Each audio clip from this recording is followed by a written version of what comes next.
ನಮಸ್ಕಾರ ಎಲ್ರಿಗೂ ರೇವತಿ ಬ್ಲಾಗ್ಸ್ ಇನ್ ಕನ್ನಡ ಚಾನಲ್ಗೆ ಸ್ವಾಗತ. ನೀವೆಲ್ಲ ಹೇಗಿದ್ದೀರಾ? ನೀವೆಲ್ಲ ಚೆನ್ನಾಗಿದ್ದೀರಾ ಅನ್ನೋದು ನನ್ನ ಅನಿಸಿಕೆ. ಸೊ ಇದು ನಮ್ಮ ಕೇರಳ ಟ್ರಿಪ್ನ 2ನೇ ದಿನ ಆಗಿರುತ್ತೆ. 2ನೇ ದಿನ ಬಂದ್ಬಿಟ್ಟು ನಾವು ಮುನ್ನಾರಲ್ಲಿ ಇರೋವಂಥದ್ದು. ಅಂದರೆ ನಾವು ಫಸ್ಟ್ ಡೇ ತೇಕ್ಡಿದು ನಿಮಗೆ ಏನು ವಿಡಿಯೋ ಶೇರ್ ಮಾಡಿದ್ದೆ. ಸೊ ನಾವು ತೇಕ್ಡಿಲಿ ಎಲ್ಲೂ ಸ್ಟೇ ಆಗಿಲ್ಲ.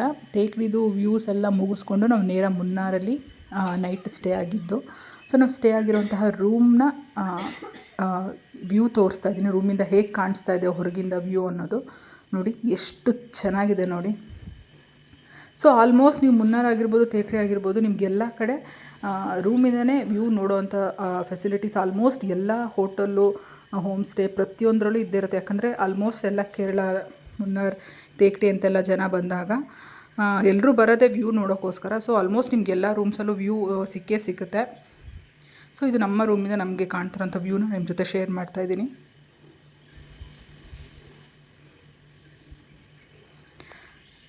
ಬೆಳಗಿನ ಜಾವ ಫುಲ್ ಅರ್ಲಿ ಮಾರ್ನಿಂಗ್ ಅದು ಫುಲ್ ಮೋಡ ಕವಿದಿರುತ್ತೆ. ಸ್ವಲ್ಪ ಬಿಸಿಲು ಸ್ಟಾರ್ಟ್ ಆಗ್ತಿದ್ದಂಗೆ ಲೈಟಾಗಿ ಬಿಸಿಲು ಬಂದು ಮೋಡ ಕಡಿಮೆ ಆಗ್ತಾ ಬೆಟ್ಟ ಗುಡ್ಡಗಳು ಕೂಡ ಚೆನ್ನಾಗಿ ಕಾಣಿಸುತ್ತೆ. ಸೊ ನಾವು ಉಳ್ಕೊಂಡಿರೋಂತಹ ರೂಮ್ ತೋರಿಸ್ತಾ ಇದ್ದೀನಿ ನಾನು ನಿಮಗೆ, ಎಲ್ಲಿ ಉಳ್ಕೊಂಡಿದ್ವಿ ಅನ್ನೋದು. ಸೊ ನೋಡಿ ಎಷ್ಟು ಎತ್ತರದಲ್ಲಿದೆ ನೋಡಿ ಸ್ಟೇ ಅದು.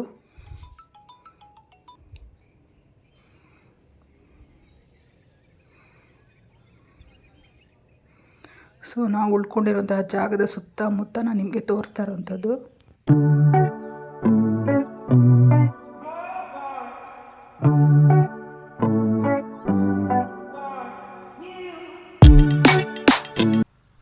ಸೊ ನಾವು ಉಳ್ಕೊಂಡಿದ್ದಂತಹ ರೆಸಾರ್ಟ್ ಹೆಸರು ಬಂದ್ಬಿಟ್ಟು ಗ್ರಾಸ್ ಹೋಪರ್ ವೈಲ್ಡ್ ನೇಚರ್ ಅಂತ ಹೇಳಿ. ಚೆನ್ನಾಗಿತ್ತು. ವ್ಯೂಸ್ ಮಾತ್ರ ತುಂಬ ಚೆನ್ನಾಗಿ ಕಾಣಿಸ್ತಾಯಿತ್ತು. ನಿಮ್ಗೆ ಆಲ್ರೆಡಿ ತೋರಿಸಿದ್ದೀನಿ ನಾನು. ಸೊ ಅದಕ್ಕೆ ಫಸ್ಟಿಂದ ಜಾಗ ಹೇಗಿದೆ, ಸುತ್ತಮುತ್ತ ಹೇಗಿದೆ, ರೂಮ್ ಹೇಗಿದೆ ಅನ್ನೋದೆಲ್ಲ ನಿಮಗೆ ಶೇರ್ ಮಾಡ್ತಾಯಿದ್ದೀನಿ.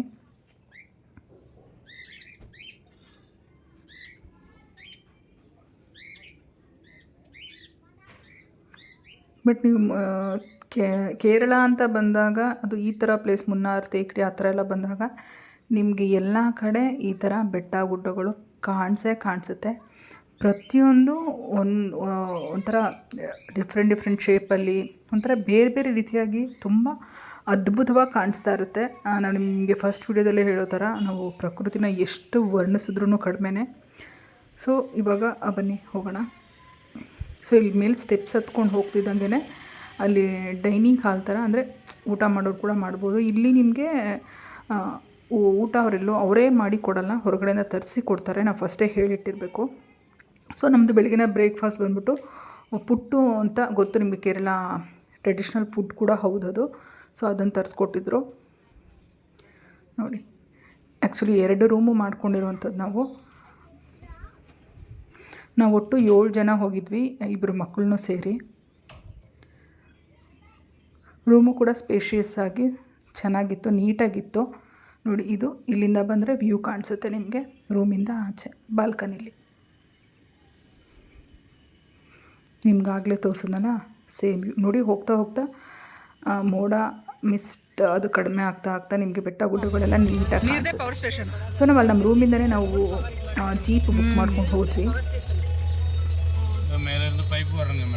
ಬಟ್ ಇಲ್ಲಿ ಖುಷಿಯಾಗುವಂಥ ವಿಷಯ ಏನು ಅಂತಂದರೆ, ಜೀಪ್ ಡ್ರೈವರ್ಸು ಪಾಪ ತುಂಬ ಚೆನ್ನಾಗಿ ಪ್ರತಿಯೊಂದು ನೀಟಾಗಿ ಎಕ್ಸ್ಪ್ಲೈನ್ ಮಾಡಿ ಹೇಳ್ತಾರೆ. ಅದಕ್ಕೂ ಕೋಪ ಮಾಡ್ಕೊಳ್ಳಲ್ಲ.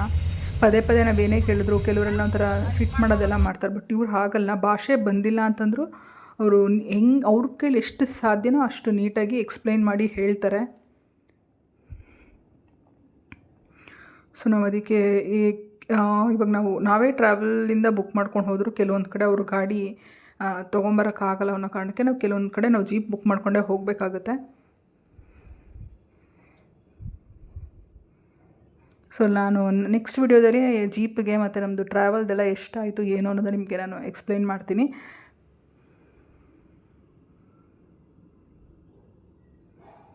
ಸೊ ನೀವೆಲ್ಲ ಯಾರ್ಯಾರು ತೇಕ್ಡಿ, ಮುನ್ನಾರ್, ಅಲೆಪೆ ಈ ಥರ ಕೇರಳ ಟ್ರಿಪ್ ಮಾಡಿದರೆ ನಿಮ್ಮ ಎಕ್ಸ್ಪೀರಿಯೆನ್ಸ್ ಹೇಗಿತ್ತು, ಅನುಭವ ಹೇಗಿತ್ತು ಅನ್ನೋದನ್ನ ಜೊತೆ ಕಮೆಂಟ್ ಮುಖಾಂತರ ತಿಳಿಸಿ.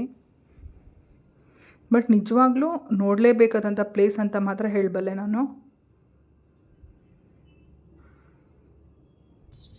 ತುಂಬ ಮೈಂಡ್ ಸ್ಟ್ರೆಸ್ ಆದಾಗ, ವರ್ಕ್ ಸ್ಟ್ರೆಸ್ ಇರುತ್ತೆ, ಒಂಥರ ಟೈಮೇ ಇರಲ್ಲ ಎಲ್ಲಿ ಹೋಗೋಕ್ಕೂ, ಒಂಥರ ರಿಲ್ಯಾಕ್ಸ್ ಆಗಬೇಕು, ಮೈಂಡ್ ಫ್ರೆಶ್ ಆಗಬೇಕು ಅಂದರೆ ಖಂಡಿತ ನಾವು ಈ ಥರ ಜಾಗಗಳಿಗೆ ವಿಸಿಟ್ ಮಾಡಿದಾಗ ನಿಜವಾಗ್ಲೂ ಮೈಂಡ್ ಫ್ರೆಶ್ ಆಗುತ್ತೆ. ಸೊ ಇವ್ರು ತೋರಿಸ್ತಾ ಇರೋದು ಏಲಕ್ಕಿದು ಹೂ, ಫಸ್ಟ್ ಅದು ಹೂವು ಆಗುತ್ತೆ, ನಂತರ ಅದು ಏಲಕ್ಕಿ ಆಗುತ್ತೆ ಅಂತ ಅವ್ರು ಹೇಳ್ತಾಯಿದ್ರು. ಏಲಕ್ಕಿದ ರೇಟ್ ಕೇಳಿದಾಗ ಕೆಜಿಗೆ 4,000 ಅಂತಂದರು. ನನಗನ್ನಿಸ್ತು ಬೆಂಗಳೂರಲ್ಲೇ ಕಡಿಮೆ ಅಲ್ವಾ ಅಂತ.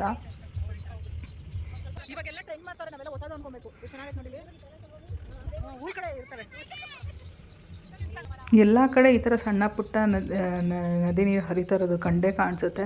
ಸಣ್ಣ ಪುಟ್ಟ ಬ್ರಿಡ್ಜ್ ಕೆಳಗಡೆ ಸಣ್ಣ ಪುಟ್ಟ ಬ್ರಿಡ್ಜ್ಗಳು ತುಂಬ ಸಿಗುತ್ತೆ ನಿಮಗೆ ಹೋಗ್ತಾ ಹೋಗ್ತಾ.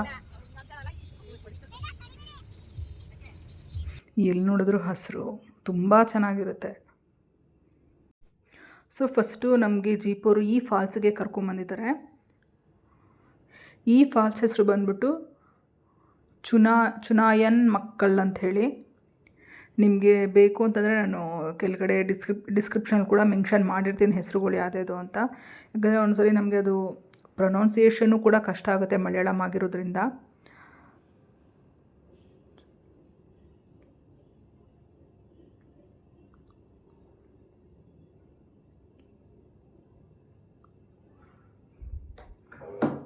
ಎಷ್ಟು ಚೆನ್ನಾಗಿದೆ ನೋಡಿ ಫಾಲ್ಸು, ದೂರದಿಂದನೇ ಹಿಂಗೆ ಕಾಣ್ತಾ ಇದೆ ನೋಡಿ. ಇವಾಗ ಹತ್ತಿರದಿಂದ ಇನ್ನೆಷ್ಟು ಚೆನ್ನಾಗಿ ಕಾಣಿಸ್ತಾ ಇದೆ ಅಂತ.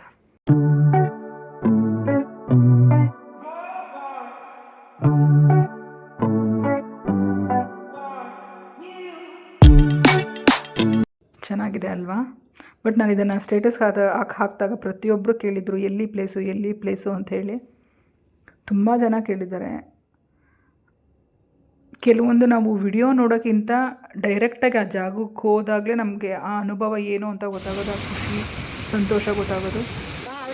ನಾವು ವಿಡಿಯೋದಲ್ಲಿ ಏನೇ ನೋಡಿ ಖುಷಿಪಟ್ಟರು ಡೈರೆಕ್ಟಾಗಿ ಹೋಗಿ ನಾವೇ ಅದನ್ನು ಎಕ್ಸ್ಪೀರಿಯೆನ್ಸ್ ಮಾಡಿದಾಗ ಮಾತ್ರ ನಮ್ಗೆ ಆ ಅನುಭವ ಏನು ಅನ್ನೋದು ಗೊತ್ತಾಗುತ್ತೆ.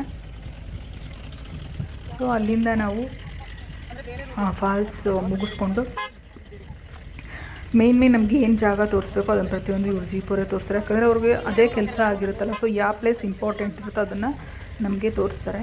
ಸೊ ನೆಕ್ಸ್ಟ್ ಒಂದು ಬ್ರಿಡ್ಜ್ ಹತ್ರ ಕರ್ಕೊಂಡು ಹೋಗ್ತಾ ಇದ್ದಾರೆ. ಅದು ಹೆಸರು ಹೇಳ್ತೀನಿ ಒಂದು ನಿಮಿಷ.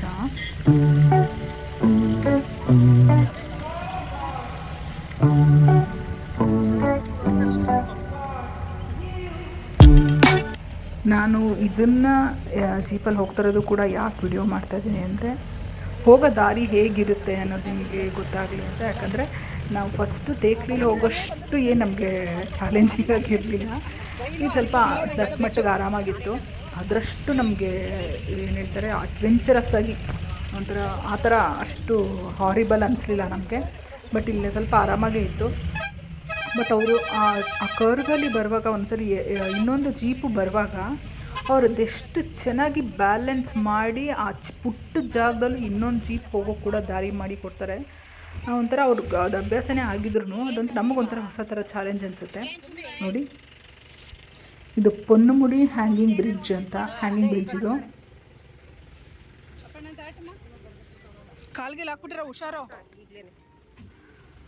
ತುಂಬ ಹೈಟಿಂದ ನನಗೆ ಬಗ್ ನೋಡೋಕ್ಕೂ ಒಂಥರ ಭಯ ಆಗುತ್ತೆ.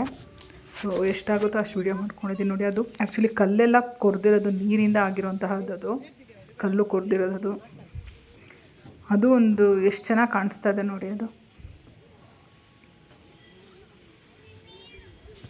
ನಾವೆಲ್ಲ ಆ್ಯಕ್ಚುಲಿ ಬರೀ ಲೇಡೀಸ್ ಹೋಗಿದ್ದು ಫಸ್ಟ್ ಟೈಮ್. ನಾವು ಬರೀ ಲೇಡೀಸ್ ಹೋಗಿರೋದು ಟ್ರಿಪ್ಗೆ. ಒಂಥರ ಎಲ್ರಿಗೂ ಒಂಥರ ಎಕ್ಸೈಟ್ಮೆಂಟ್, ಖುಷಿ ಇತ್ತು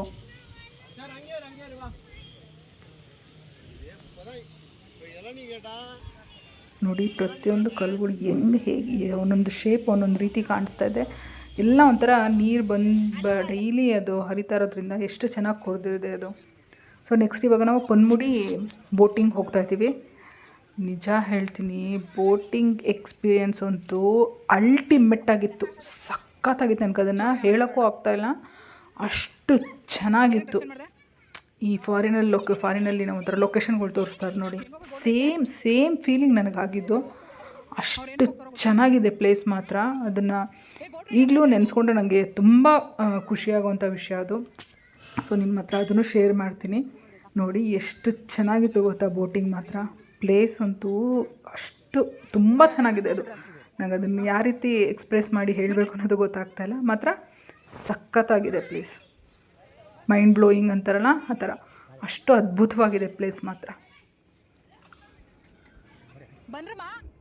ಟಿಕೆಟ್ ಎಲ್ಲ ತೊಗೊಂಡ್ವಿ, ಹೊರಡ್ತಾ. ಇದು ಗೌರ್ಮೆಂಟ್ ಆಗಿರೋದ್ರಿಂದ ನಮಗೆ ಸ್ವಲ್ಪ ಕಡಿಮೆನೇ ಬಿತ್ತು ಬೋಟಿಂಗ್ ಎಲ್ಲ. ನೀವು ಪ್ರೈವೇಟ್ ಇದರಲ್ಲಿ ಹೋಗ್ತೀರಾ ಅಂತಂದರೆ, ಅಂದರೆ ಬೇರೆ ಬೇರೆ ಕಡೆ ಬೋಟಿಂಗ್ ಇರುತ್ತಲ್ಲ, ಏನಿಲ್ಲ ಅಂದರೆ 2,500 3,000 ಕೇಳ್ತಾರೆ. ನಮ್ಗೆ ಇಲ್ಲಿ 1,000 ಚಿಲ್ಲರೆ ಆಯಿತು. ನಾವು 7 ಜನ ಹೋಗಿದ್ವಿ. 2 ಮಕ್ಕಳನ್ನ ಬಿಟ್ಟು ನಾವು 2 ಮಕ್ಕಳು ಸೇರಿಸಿ 7 ಜನ, ದೊಡ್ಡವ್ರನ್ನ ದೊಡ್ಡವ್ರು 5 ಜನ ಹೋಗಿರೋವಂಥದ್ದು. ನೋಡಿ ಬೋಟಿಂಗ್ಗೆ ಹೇಗೆ ಹೋಗಬೇಕು. ಸ್ವಲ್ಪ ವಯಸ್ಸಾದವ್ರಾದರೆ ಕಷ್ಟ ಆಗುತ್ತೆ. ಅಂದರೂ ಒಬ್ಬರು ಏಜ್ಡ್ ಲೇಡಿ ಒಬ್ರು ಇದ್ದರು. ನಿಜವಾಗ್ಲೂ ಅದು ಹೆಂಗೆ ಇಳಿದು ಬಂದರು ಅಂತ ನನಗೆ ಈಗಲೂ ಗೊತ್ತಾಗಲಿಲ್ಲ. ಅಲ್ಲಿ ನೋಡಿದ್ಮೇಲೆ ನಮಗೆ ಕಷ್ಟ ಆಗ್ತಾಯಿತ್ತು. ಮಕ್ಕಳನ್ನ ಇಟ್ಕೊಂಡು ನಾವು ಇಳಿಯೋಕ್ಕೇ ಸ್ವಲ್ಪ ಕಷ್ಟ ಆಗ್ತಾಯಿತ್ತು. ಬಟ್ ಮಳೆಗಾಲದಲ್ಲಿ ಹೆಂಗೆ ಇಳಿತಾರೆ ನಿಜ ಗೊತ್ತಿಲ್ಲ ನನಗೆ. ಮಳೆ ಎಲ್ಲ ಬಂದರೆ ಇಲ್ಲಿ ಕಾಲು ಇಡೋಕ್ಕೂ ಆಗಲ್ಲ ಅನಿಸುತ್ತೆ. ಸೊ ನಾವು ಹೋಗಿದ್ದು ಬಂದ್ಬಿಟ್ಟು ಮೇ ಮಂತಲ್ಲಿ. ಆ ಕಡೆ ಮಳೆನೂ ಅಲ್ಲ, ಈ ಕಡೆ ಬಿಸಿಲು ಅಲ್ಲ, ಒಂಥರ ಮಿಡಲ್. ಮಳೆನೂ ಬರ್ತಾಯಿತ್ತು, ಬಿಸಿಲೂ ಹಾಗೆ ಬರ್ತಾಯಿತ್ತು. ಎರಡೂ ಈಕ್ವಲಾಗಿ ಮ್ಯಾನೇಜ್ ಆಗ್ತಾಯಿತ್ತು. ಸೊ ನಮಗೆ ತುಂಬ ಎಲ್ಲೂ ಕಷ್ಟ ಅಂತ ಅನಿಸ್ಲಿಲ್ಲ. ನಮಗೆ ತುಂಬ ಸೆಕೆ ಅಂತಲೂ ಅನಿಸ್ಲಿಲ್ಲ, ತುಂಬ ಮಳೆ ಅಂತಲೂ ಅನಿಸ್ಲಿಲ್ಲ. ಏನಾಗಬೇಕಮ್ಮ, ಇಳಿಯೋದೊಂದು ಸಾಹಸ ಆದರೆ ಹತ್ತೋದು ಕೂಡ ಇನ್ನೊಂದು ಸಾಹಸ ನಮಗೆ.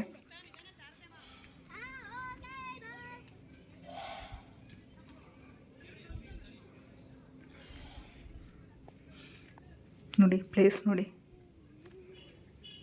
ಗ್ರೀನ್ ಕಲರ್ ನೀರದು, ಹಸಿರಾಗಿ ಕಾಣಿಸ್ತಾ ಇದೆ. ಹಸಿರು ಪರಿಸರದ ನಡುವೆ ಹಸಿರು ನೀರು.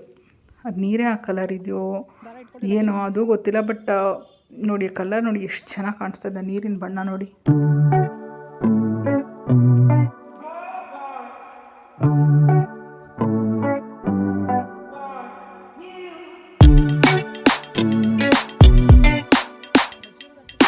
ಸೊ ಬೋಟಿಂಗಿಗೆ ಇನ್ನೂ ಕೆಳಗಡೆ ಇಳಿಬೇಕು ನಾವು. ನಾನು ಅಂದರೂ ಅಲ್ಲಿ ಕೇಳ್ತಾ ಇದ್ದೆ ಅವ್ರನ್ನ ಹೆಂಗೆ ಬರೋದು ಅಂತ. ಹಾಗೆ ಬನ್ನಿ ಅಂತ ಅವ್ರು ಹೇಳ್ತಾ ಇದ್ದಾರೆ, ಬೇರೆ ಆಪ್ಷನ್ನೇ ಇಲ್ಲ. ಏನು ಹಗ್ಗ ಕಟ್ಟಿದ್ದಾರೆ ಅದನ್ನ ಇಟ್ಕೊಂಡೇ ಇಳಿಬೇಕಾಗಿತ್ತು ನಾವು.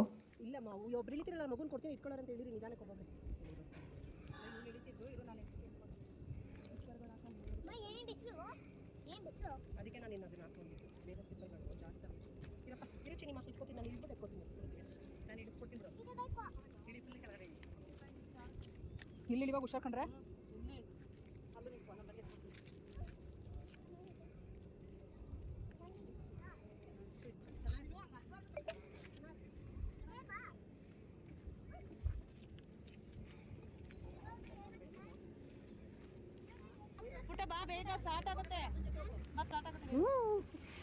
ನೋಡಿ ನಮ್ಮದು ಬೋಟಿಂಗ್ ಸ್ಟಾರ್ಟ್ ಆಯಿತು. ಪುಟ್ಟ ಮಕ್ಕಳನ್ನ ಇಬ್ಬರನ್ನೂ ಮುಂದೆ ಕೂರಿಸ್ಕೊಂಡ್ವಿ. ಅವ್ರು ಒಂಚೂರು ಭಯ ಪಡಲಿಲ್ಲ, ಫುಲ್ ಖುಷಿಯಿಂದ ಕೂಗ್ತಾಯಿದ್ರು. ತುಂಬ ಚೆನ್ನಾಗಿ ಎಂಜಾಯ್ ಮಾಡಿದ್ರು ಮಾತ್ರ ಅವರು. ಎಷ್ಟು ಚೆನ್ನಾಗಿತ್ತು ಗೊತ್ತಾ, ತುಂಬ ಚೆನ್ನಾಗಿತ್ತು.